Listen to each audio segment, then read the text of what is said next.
My name is Alex Zisk, and I am the coordinator for Alumni Events and Volunteer Management. Today's Beaker Brief is a very special and unique one.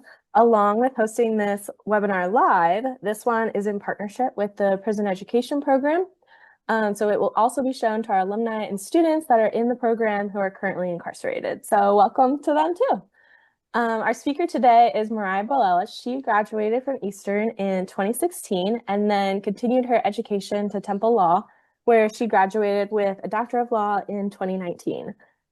I won't dive too deep into her story since she'll be hitting it, but Mariah currently serves as a assistant public defender for Chester County, and she has dedicated her career to helping those face injustice, working tirelessly to advocate for individuals who are often overlooked or marginalized by the legal system.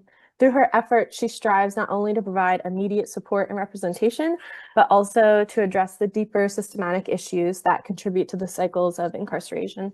Mariah is committed to breaking the patterns that keep so many people trapped within the prison system, offering them a path toward stability and dignity and positive energy. So now I'm going to hand it over to Mariah. Thank you. So, as Alex said, my name is Mariah. I do have a little PowerPoint that I can show here. Let me share my screen.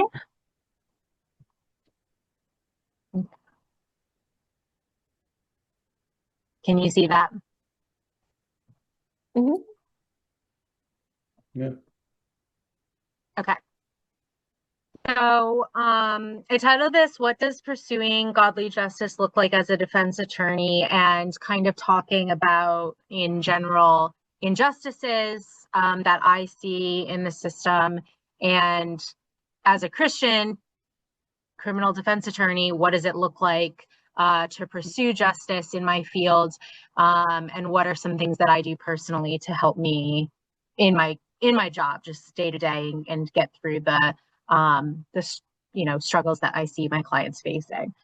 So a little bit background about me. I grew up in Maine, so I went there all throughout my childhood, graduated high school there, and then I decided I want to leave Maine because as lovely as it is, it's very small.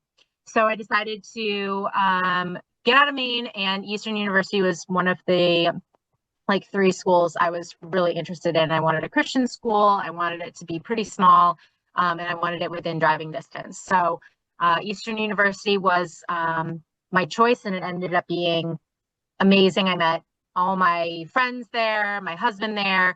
So it really was amazing.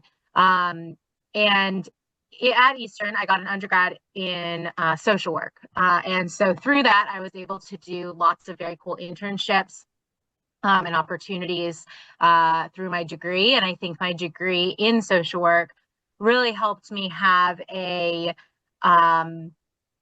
better understanding of how to talk to people, how to relate to people, and then also kind of the as Alex was saying, kind of the holistic aspect of my job. I think I'm in a better place to manage and handle that for my clients because I do have that social work background. So I think it was super helpful. And when I went to undergrad, I did not have any thought of going to law school. That was not in my mind at all. And when I was about a junior, it was something that I thought about.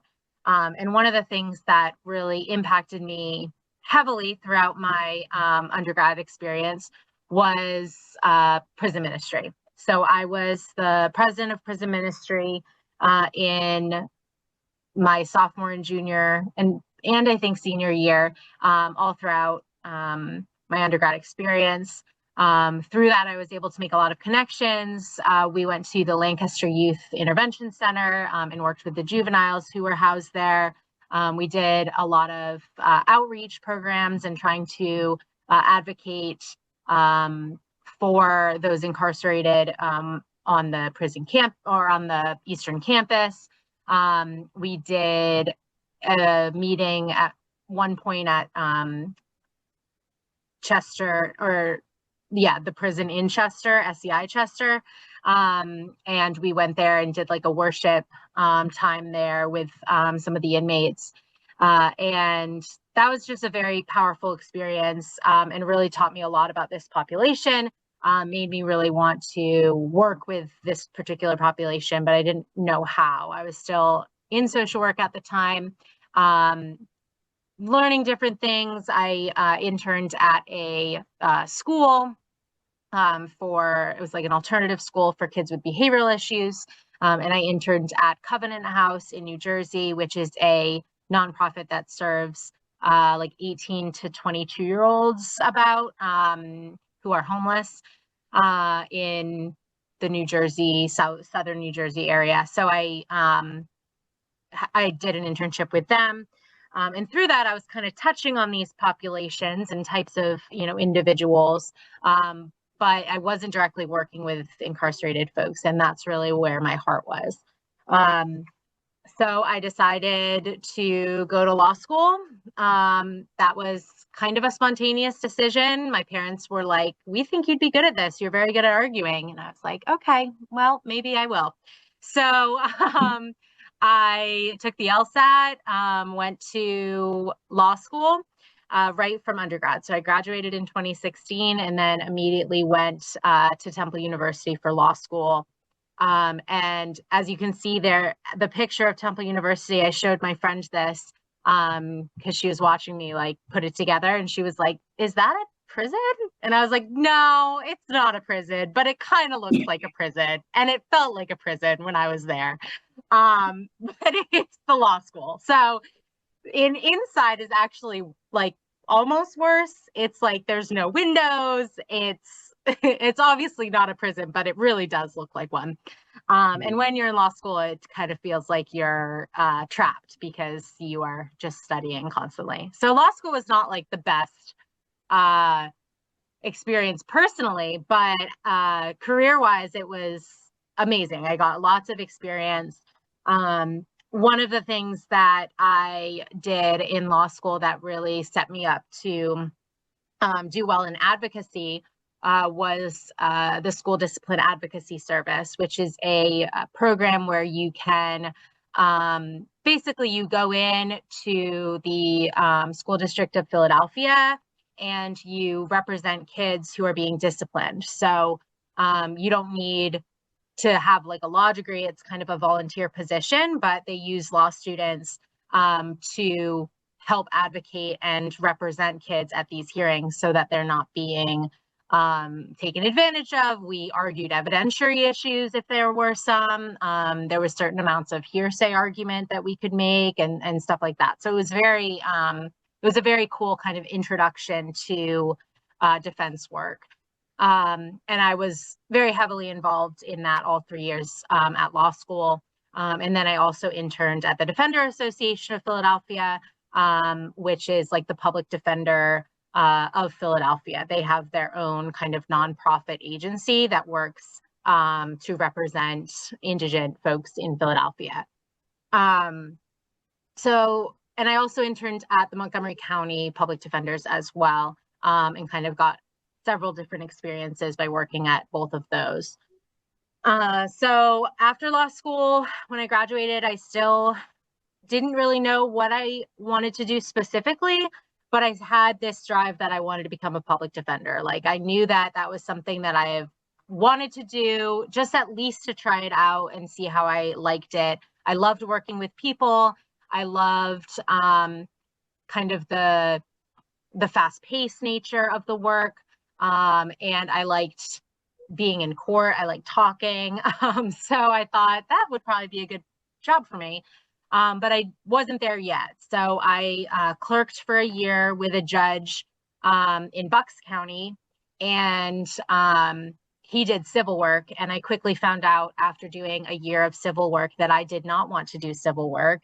It was terrible. Just basically rich people fighting with rich people. And that was not for me. So I decided that is not something I'm interested in. I really want to do criminal work and I want to do criminal defense work. And so I applied to the Chester County Public Defender's Office in December of 2020, and that's when I started there. So I've been there for about 5.5 years. And that's the final picture there. That's the Justice Center where we do everything there. So what are public defenders? I'm sure a lot of you know what they are, but I think there's a lot of misconceptions over what a public defender is. So I just want to be very clear so that everybody's kind of on the same page with what we are and what we do. So a public defender is basically a constitutional safeguard. So we are court-appointed attorneys. So we're, we work technically for the government, but we work for our clients. So we're employed by the government, but we only have a duty to our clients. And we are put in place there to, defend people who are charged with crimes in whatever county or location we're in. There's different system in different states. So for example, in New Jersey, they have a statewide public defender's office. So you're employed by the state, and there's different kind of regional agencies that you work for. In Maine, where I grew up, they don't actually have public defenders that's their main job. They're contracted defense attorneys or even civil attorneys who just kind of volunteer to work as defense attorneys for public defenders. So it's a very terrible system in Maine, actually, because they don't have a public defender system. It's just kind of volunteer attorneys, and then they do get paid like court-appointed attorneys would, but sometimes they do civil work, they're not practiced in criminal, totally. So there's lots of cons to that. I wouldn't say there's many pros. And then in Pennsylvania, we have basically county public defenders offices. So there's one for each county. So some counties, I know, in the really rural areas, only have 4 or 5 attorneys in the whole office, and they can represent people who are in that specific county. And then in Philadelphia, as I mentioned, there's the Defender Association, which is actually a nonprofit, but they're still basically contracted with the county to represent people in Philadelphia. And then Chester County we are employed by Chester County, but we represent our clients. And our only duty is to our clients. So we don't work, for the government. We're not required to do anything that the government tells us to do. We are in-house, create policies within the house, according to the law, and then we represent our clients, and our duty is to our clients. We are barred attorneys. That's something that I think a lot of people get misconstrued as to thinking we are, not actually attorneys. Sometimes we're called, fake attorneys or, all sorts of different things, but we are all barred attorneys. We all went to law school. We all took the same bar exam. And, we could always be working somewhere else, but we are choosing to be public defenders and work in this field. And obviously some people are doing that for some reason, some people for another, but I know for my office, everybody who's there wants to be there because they love the people and they love the work. And public defenders, just so we kind of have background on it, the right to a public defender came from this landmark case in the Supreme Court called Gideon versus Wainwright, and that's him right there. His name was Clarence Earl Gideon, and he was charged with a felony, but he couldn't afford a lawyer. And the court initially denied his request to have a lawyer. So he represented himself, and he ended up being convicted. From prison, he appealed to the Supreme Court, basically saying his constitutional rights were violated because he didn't have an attorney. And in that decision, the court agreed and said that the Sixth Amendment does guarantee the right to an attorney in criminal cases, and states must provide one to defendants who can't afford one. So that's how the public defender system came to be, because the court basically ruled, and it has never gone back on it, obviously, that the Sixth Amendment, gives criminal defendants a right to an attorney. They have a right to representation. And so they must be appointed representation by the state or by the government if they, don't have one. So there's also federal public defenders as well in the federal system. So if you're charged with a federal crime, you also get a public defender if you can't afford one. So it's basically anytime there's any sort of crime involved or risk of jail time. And I say risk of jail time too, because in some cases, for example, if you don't pay your child support and you get a warrant because you're not paying your child support, there is a risk of jail time there. So that is one instance where it's not technically a crime, but because you had a warrant and there's a risk of jail time because you didn't pay your child support, we represent people for that as well. So sometimes we get pulled in to all these other things too, because anytime there's a risk of jail time, we are implicated if somebody can't afford an attorney. So that's essentially what a public defender is. Now, what do I do? As I'm sure some of you know or can guess, I represent people in court. So I represent specifically criminal defendants who can't afford an attorney, who are charged with crimes. So that can range. We don't represent on summary offenses. So like, if you get like a public drunkenness or disorderly conduct, that's a summary offense. We don't represent on that because most likely you're just going to get a fine, and no jail time is involved. But anytime there's a misdemeanor or a summary that does involve jail time, like there's mandatory minimum summaries that do involve jail time, that's when we are implicated and we represent defendants. So we represent anywhere from misdemeanors all the way up to homicides, capital cases. I'm not there yet to represent on capital cases. You have to be certified to do that. But I can do a homicide. I can do aggravated assaults, rapes.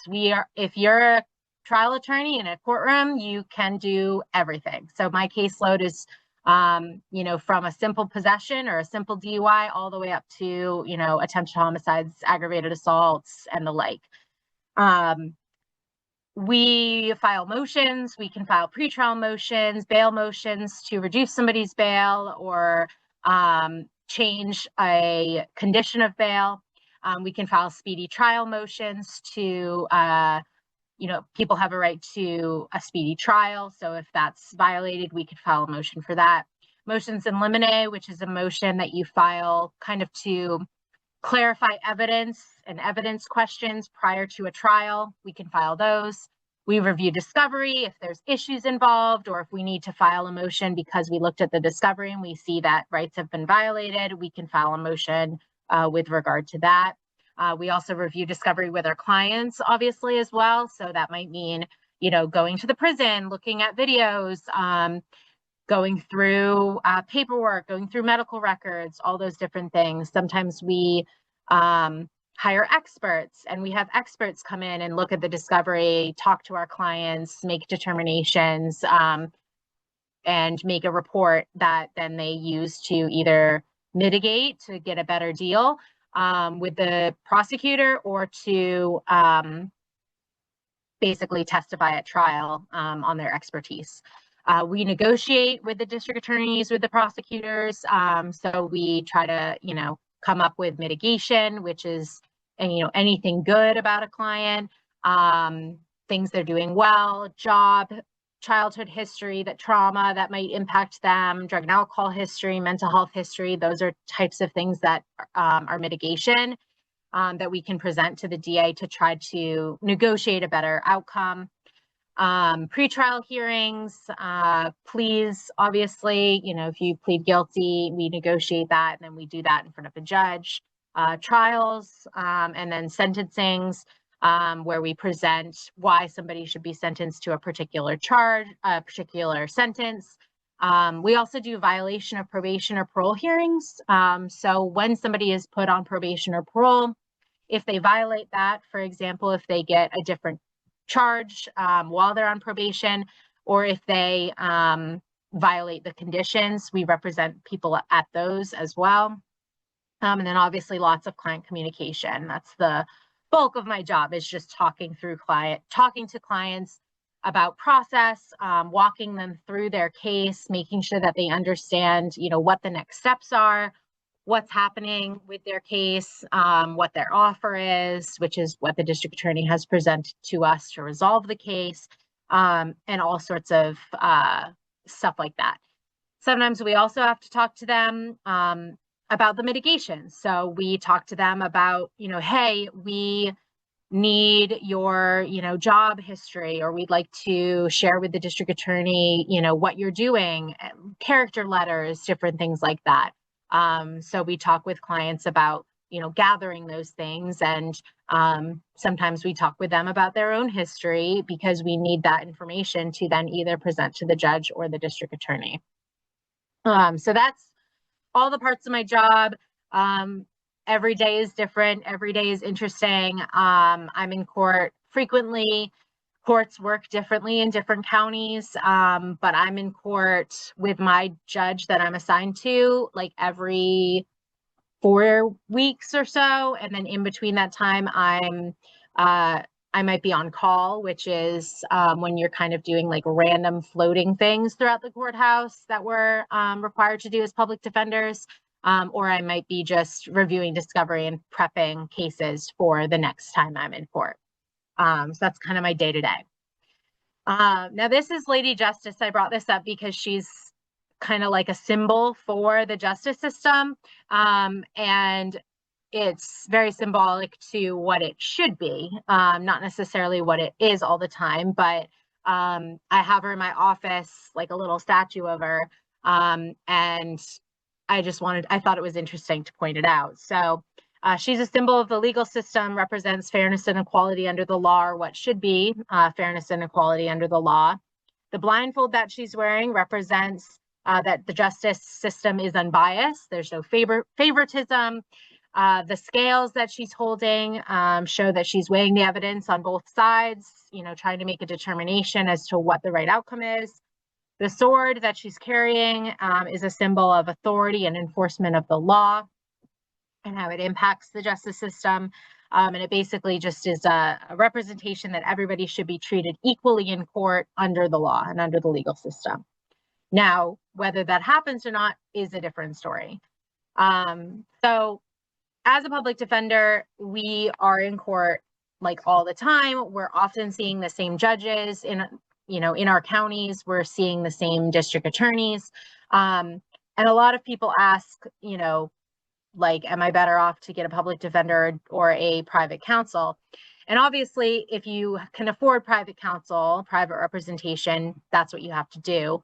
But if you apply for a public defender's office, I always say that public defenders are some of the best attorneys I've ever met, because, and I'm not, I'm obviously like not shooting my own horn, but the people in my office who have been there for like 20, 30 years are just their knowledge of Chester County specifically, and how the judges work, how the system works, how the DAs work, is so wide because they've been there for so long and they've seen so many things in that particular county. That's all they do day in, day out. And so I think that gives us a big benefit. And sometimes we are friendly, not necessarily, best friends with the DAs, but it's important to sometimes be friendly with them, because we need to get to know them and then give us some credibility on our end, so that when we do say like, hey, this client is deserving of a second chance, or this client, is the real deal, and I think they're going to, turn things around in their life, or whatever it might be, that prosecutor needs to trust us, that we're telling them the truth, and there needs to be some sort of rapport there so that we can negotiate with our clients. So oftentimes, I tell my clients, like, I'm pretty friendly with the DAs in my courtroom, and I'm doing that for you because, sometimes they make decisions that I don't agree with, but I need to save face, because at the end of the day, like, they hold your lives in their hands. So I need to maintain a rapport with them so that I can better represent you, and that I have credibility with them, so that they know that when I'm saying something about you, it rings true. But there's always exceptions to the rule. And one of those is that, and one of the main injustices that I see a lot is that there's different judges and different prosecutors, and that means there's different results. Some judges are very harsh. Some judges are very liberal and not harsh at all. So there's really just a luck of the draw when you get assigned to a judge, and there's no rhyme or reason to it. Court administration just assigns your case to a particular judge, and that's the judge you're in front of. And then the DA who is on the case is just luck of the draw as to what DA you're in front of, or dealing with.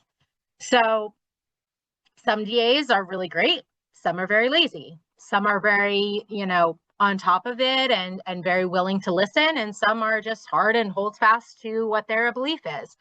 And that can be really challenging, because I can see a client on the one hand who is in my courtroom, for example, which is a very good courtroom to be in my county. And they're getting, pretty lenient sentences.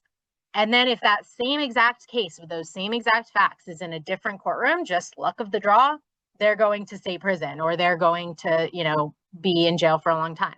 So it's really, that's a huge injustice that I see, is that there's different judges making different decisions and nothing is uniform. And that's kind of the nature of humanity, which is one of the reasons why I disagree with the death penalty, because I think that there's human flaw involved in the justice system. And this is one of the main reasons why there's, human error, basically, just because there's different personalities and different opinions. Another kind of going along with that is crimes are treated differently in different areas. If you catch a crime in Philadelphia, that is going to be a way, way different situation than Chester County or a rural county. You're going to be treated differently. Your case is going to be looked at differently. They're going to review the discovery differently. The police act differently. Also, state police versus municipal police officers. They act differently. They do things differently. They treat cases differently. So that's, can be very hard. If you're just crossing a border, you could have 1 foot in Philadelphia, 1 foot in Monco. And if you are in Monco at the wrong place, wrong time and catch a charge, that's just the luck of the draw in a bad situation compared to if you were to do the same thing in Philly. Cross-race identification is actually something we've come up in our office a few times, where most recently I had a client who was identified purely through this Wawa surveillance. And he was identified, he's a Black guy. He was identified by white police officers in different counties. They said, it was him based on another picture of him in another area committing a similar offense. And they said, oh, yep, looks like him.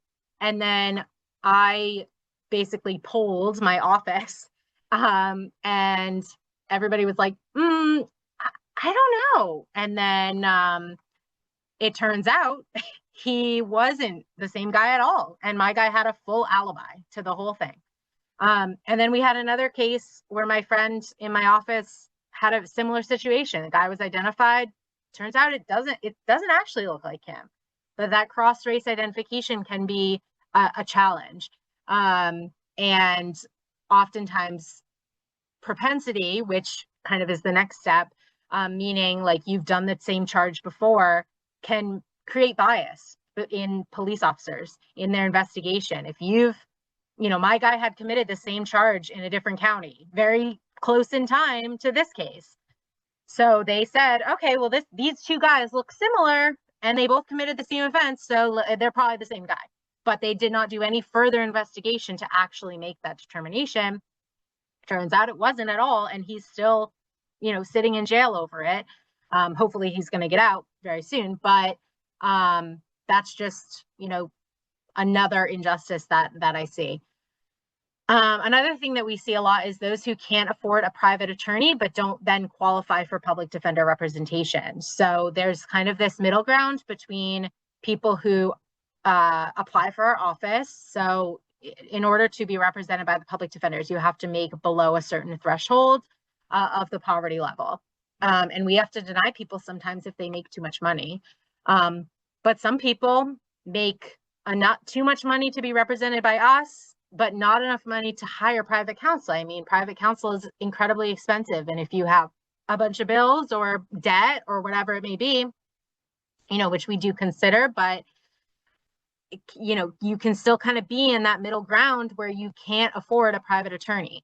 And so oftentimes that happens and people are like, I guess I got to represent myself. Now judges can step in and say, well, no, let me appoint somebody for you. And they can have the authority to do that, but not all the time. And sometimes judges don't care enough to do it.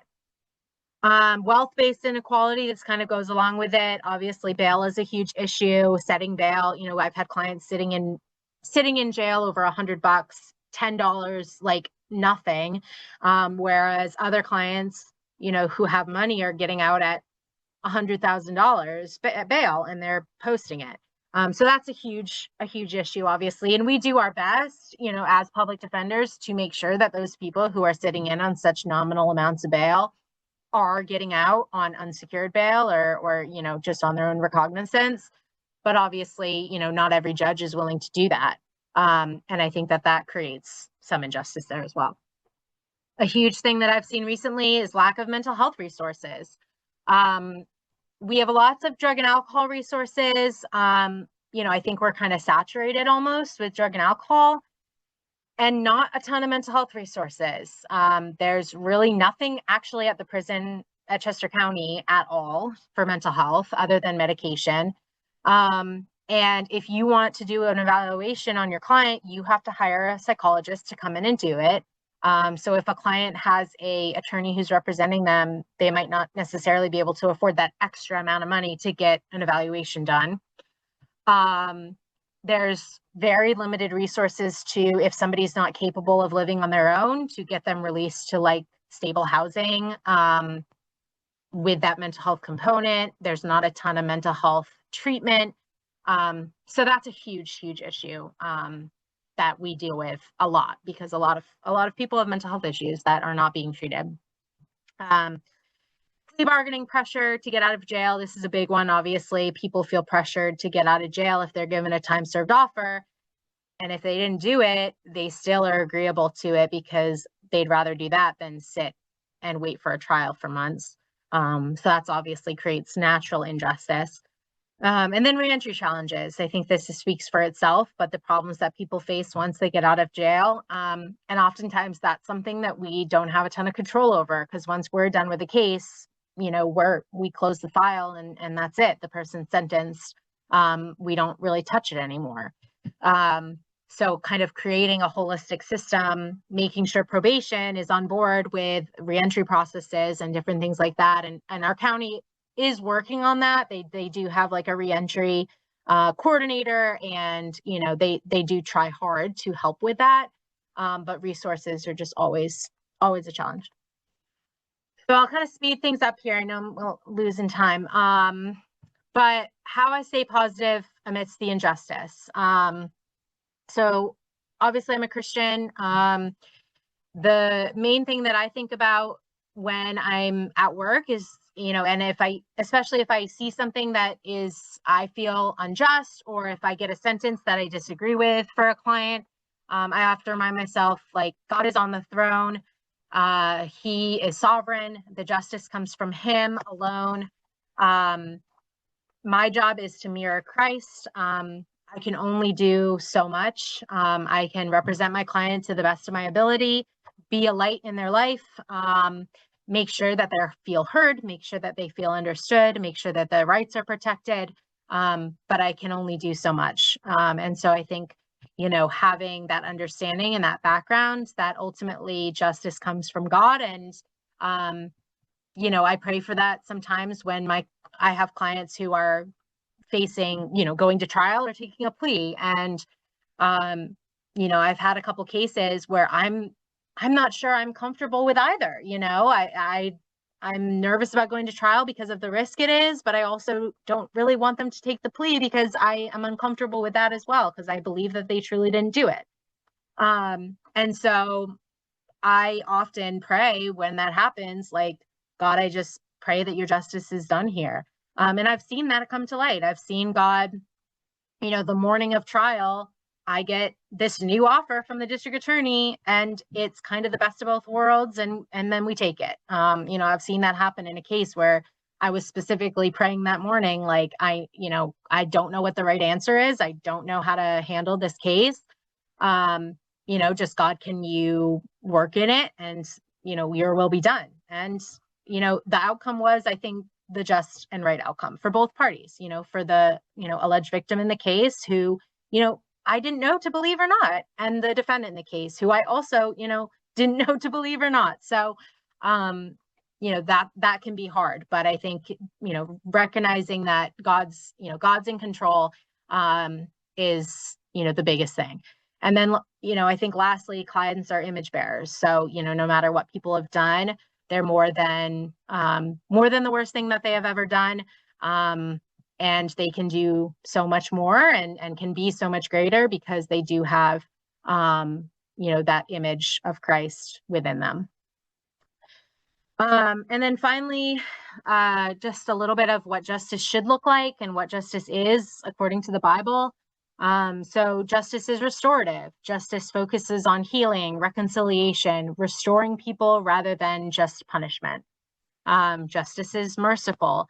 It's compared with compassion and forgiveness, not just strict penalties. It has that aspect to it. Justice is truthful. It does not ignore wrongdoing.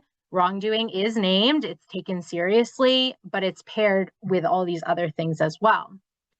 Justice is impartial. There's no favoritism based on status, wealth, or power.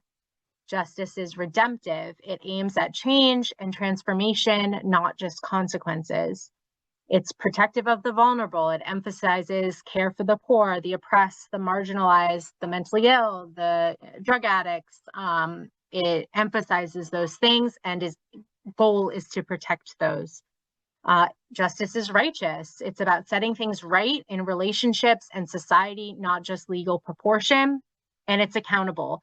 Wrongdoing does have consequences, but they're aimed at correction and restoration when possible. And so that's, what justice should be. Now, again, there's human error. There's lots of room for mistake and for ego and all the other things that come into play when dealing with humans. But this is what I strive for when dealing with clients, what I pray for when dealing with cases. And obviously, I want to treat everybody with respect. Even when I disagree with a judge or disagree with a district attorney, I'm going to try to be respectful about it because everybody's playing a role. Everybody has a job to do. But if my advocating is for my client, that's what I'm going to do. But ultimately, the goal is all of these things, and it's pointing those things out to the judge if they're not recognizing it themselves. So I'll wrap up. That's it.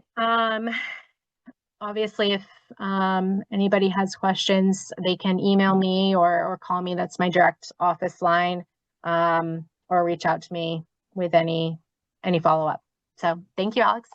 Yeah, thank you so much. I think that was really insightful to our whole community, because we have a wide range of alumni community.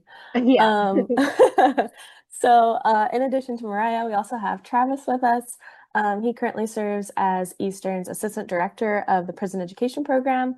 So before we end our time, there are alumni that might be watching that have no idea what we're talking about and have never heard about the program. So he's just going to share a few ways in what they do, what they're about, and then how you can support them too. Thanks for having me.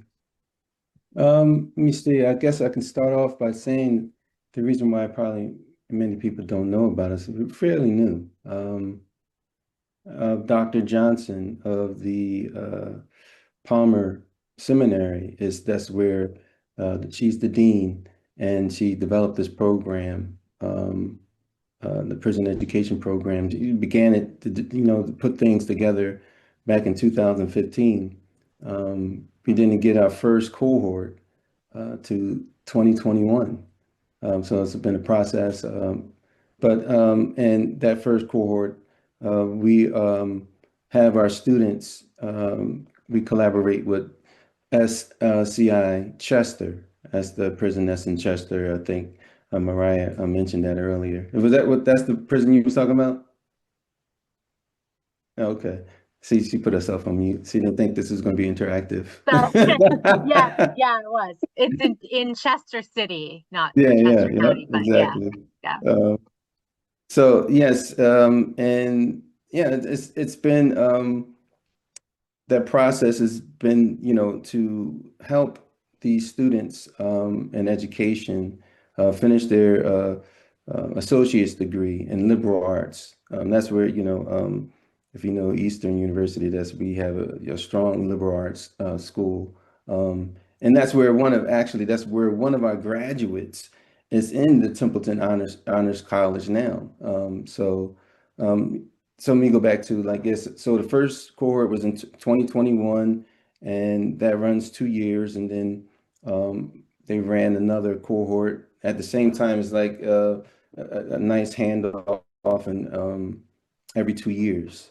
The last cohort two, was finished, and I'm doing cohort three, and we're now they're graduating in 27, and we're now in the process of getting our fourth cohort. So we only have four cohorts.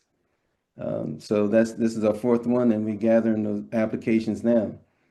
And you say, what's the impact, right? We look at the impact of what education can do. I mean, we can go on for days, but I will say, I want to point it out that if you're in the prison, I'm pretty sure people know about the horrible stories that can go on. It is like that. So it's nothing short of that. But in that process, I would say that SEI Chester is one of the prisons in Pennsylvania that is highly sought after because it has what do we consider, it's it's a little bit more of a freer environment, I would say, in terms of being in the prison, if that makes any sense. It's one of the lower it's still it's still prison, but it's lower. They have more freedoms. And one of the prisoners he mentioned, I don't want to say prisoner, one of the justice impacted individuals mentioned that it's just not as organized, and that can bring some problems for some people, but for education is really good for nurturing that environment for education. So this was a good match that and good vision that Dr. Johnson took advantage of. And also we have our directors, Tara, Rhonda. Um, they have a lot of experience in this field. And I think when you think about that prison, so there's a little bit more relaxed. But when you talk about education, what it does for the psyche, what it does for the emotional development of a person, if we're talking about rehabilitating people, reading and doing it in a cohort in the way and in the fashion of education, it's that it does that. It does the helping the cognitive functioning, empathy, sleep, memory. Empathy is a good one, right?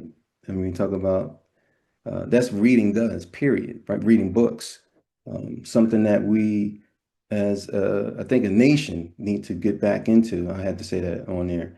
And if you're out there, a young person, yes, you need to read. Um, it is it solves the mysteries of life. That's what I tell my sons.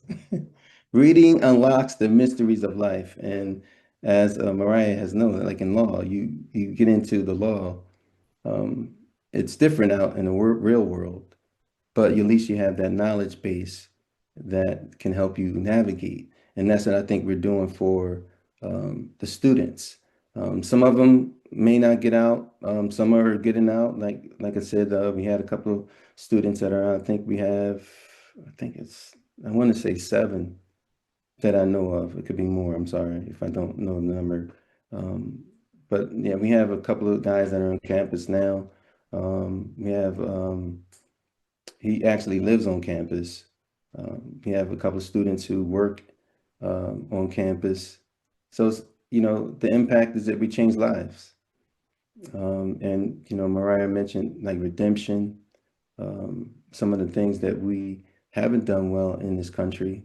And we need to do more. We do need to speak to the injustices, and you got to at least you got to acknowledge it first. And I think as a nation, we really haven't. So we have this process.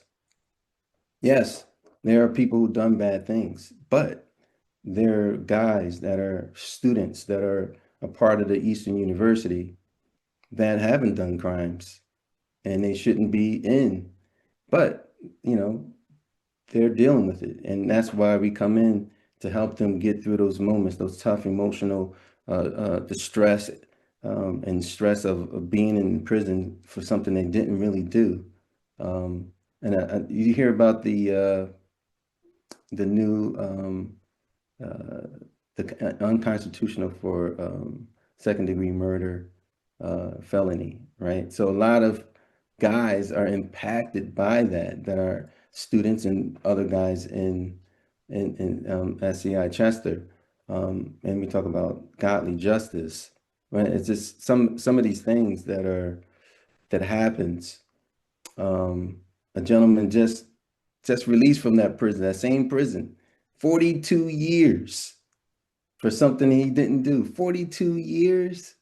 Wow. Can't get those. It's land. And this, I mean, because we are on this and I want to hit the emotions of the people. I don't know if you ever know the book or the story of, and now it's a movie, 12 Years a Slave, right? Did you ever see that movie? Mm-hmm. I mean, that's the only thing I can I just remember him when he was captured, how he was just trying to, take care of his family. Now, everybody's not doing that in the prison, but I just want to say that. But in instances where it is, where you're not, in that category committing crimes, yeah, and you can't get those years back. And I mean, it could destroy you. Can you imagine? Yeah. So like one of the guys I know, he really is, he didn't even learn how to read until he got into prison. But he's one of those gentlemen who signed a paper or something that got him into prison for many years. And he's happy that he's able to, be able to hopefully be able to address those things and maybe, get out soon. But he's a student. He's a student and he learned how to read, and now we're providing associate's degree in liberal arts so he can have the choice of coming out.